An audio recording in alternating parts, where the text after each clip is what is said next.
ओम सभी को सादर नमस्ते। मैं गगन आर्य। देखिए, माता पिता को जो प्लानिंग करनी होती है अपने बच्चों की, वो कब तक की करनी होती है।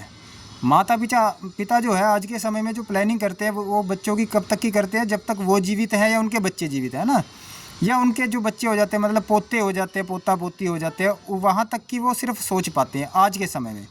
लेकिन जो पहले जो माता पिता होते थे वह सिर्फ आज का नहीं सोचते थे, वह आने वाले अगले जन्म तक का भी सोचते थे।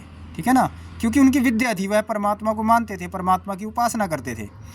तो वह केवल अपना नहीं सोचते थे, आने वाली पीढ़ियों का सोच के भी वह कार्य करते थे, जो भी कार्य करते थे। ठीक है, लेकिन आजकल के माता पिता कुछ सोचते नहीं है, वो बल्कि पाप कर्म भी बढ़ाते हैं, जबकि उनको ये नहीं पता कि उनके पाप कर्म करने से उनके आने वाली पीढ़ियों पर क्या प्रभाव पड़ेगा।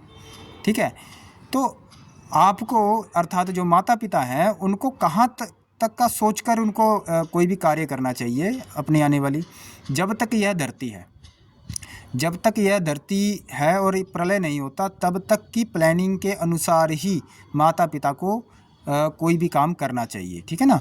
अब बहुत से लोग क्या ऐसा कह देते हैं, जी हम तो ऐसा है जी, हमारा काम चलना चाहिए, हमारे बच्चों का काम चलना चाहिए, ठीक है ना, आगे ऐसे चलता रहेगा। वो उससे आगे का सोच ही नहीं पाते, वो आगे क्या होगा क्या नहीं होगा। लेकिन हमें कहाँ तक का सोचना है, हमें तब तक का सोचना है जब तक प्रलय नहीं हो जाती, अर्थात जब तक यह धरती ख़त्म नहीं हो जाती, तब तक की प्लानिंग करके, तब तक का सोचकर हमें काम करना है कि जो हम काम करने लगे हैं आने वाली पीढ़ियों पर इसका क्या प्रभाव पड़ेगा। ठीक है ना, आने वाला जो समय है उस पर क्या प्रभाव पड़ेगा। आज के समय में यदि हम ये केमिकल वाली खेती कर रहे हैं तो उससे क्या प्रभाव पड़ेगा, प्लास्टिक का प्रयोग कर रहे हैं तो उससे आने वाली पीढ़ी का क्या उसके ऊपर प्रभाव पड़ेगा, ये सोचकर हमें कार्य करना है। ठीक है, तो माता पिता की जो थिंकिंग है, जो सोचने की क्षमता ऐसी होनी चाहिए, ना कि वह केवल अपने बच्चों तक सीमित रहे। अरे भाई, आपके बच्चे, आप तो मर जाओगे, ठीक है, कल को उनके बच्चे होंगे, ठीक है, फिर बच्चों के बच्चे होंगे, आगे ये तो चलता रहेगा आगे पूरा।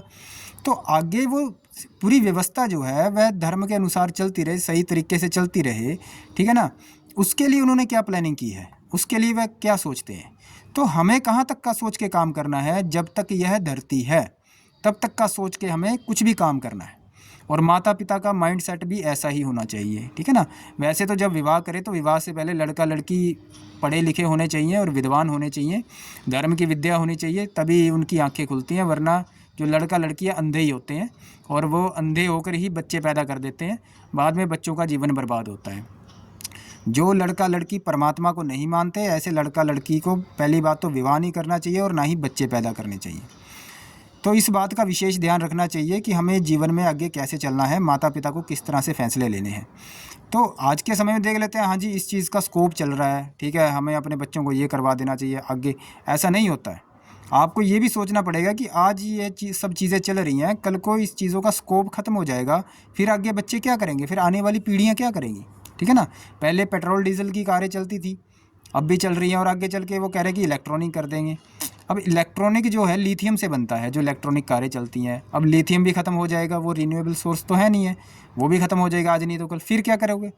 तो फिर से दोबारा वही जो हमारा पुरानी एक परंपरा है, जो हमारे घोड़े हुआ करते थे या और दूसरी जो हमारी चीज़ें हुआ करती थी, उस पर ही जाना पड़ेगा जो रिन्यूएबल सोर्स है। ठीक है ना, तो हमें उस हिसाब से सोचकर कार्य करना चाहिए जो इस प्रलय तक, अर्थात धरती के ख़त्म होने तक चीज़ें होती हैं कि आने वाली पीढ़ी का क्या, वो कैसे चलेंगी। लेकिन माता पिता इस बारे में कुछ विचार ही नहीं करते हैं, बस अपने तक ही सीमित रहते हैं। ठीक है ना, तो हमें इस बात का विशेष ध्यान रखना चाहिए। ओम नमस्ते।